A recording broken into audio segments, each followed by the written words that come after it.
how do you help family think about money? My in-laws are nearing retirement and have asked me to take a look, but I don't want to overstep.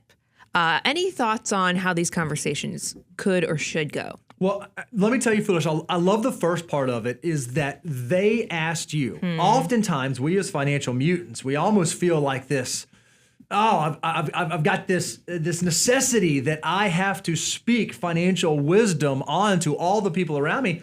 And sometimes that unsolicited advice is just not warranted and not wanted.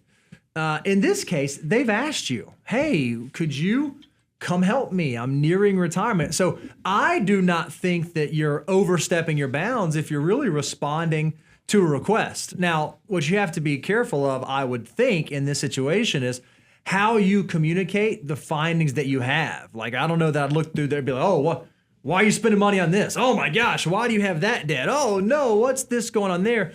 You have to figure out, how can I truly triage their financial situation, but not just say, hey, do this, do this, do that, do this, do this. Help them arrive at an understanding of why you're making the recommendations that you are making, and ultimately why those recommendations are in their best interest.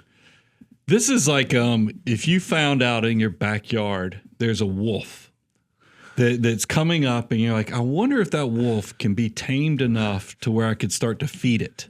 You'd probably want to do this very gingerly in the beginning to kind of figure out how tame this wolf is before you're jumping full in, because you could get yourself, and that's why dealing with in-laws and money and situations, there's a lot of dangerous things that could happen from this sticky situation. And I love, you kind of set the stage very well, and Bo kind of covered that, is that they actually asked you.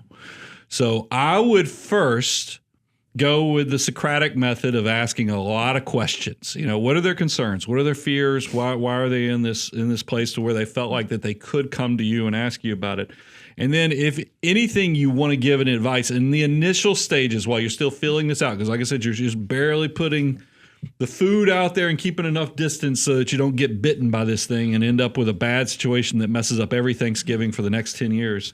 Is I would, instead of giving advice, I would follow what's called Gestalt, in the fact that I would do a lot of experience shares or other things versus giving direct advice. And then after you feel like enough comfort's there, so that you're almost inviting Wolfie to you know, come inside the house, hang out with your domestic pets and other things, then you can full on give advice. It's open now. We've you know, really opened this thing up.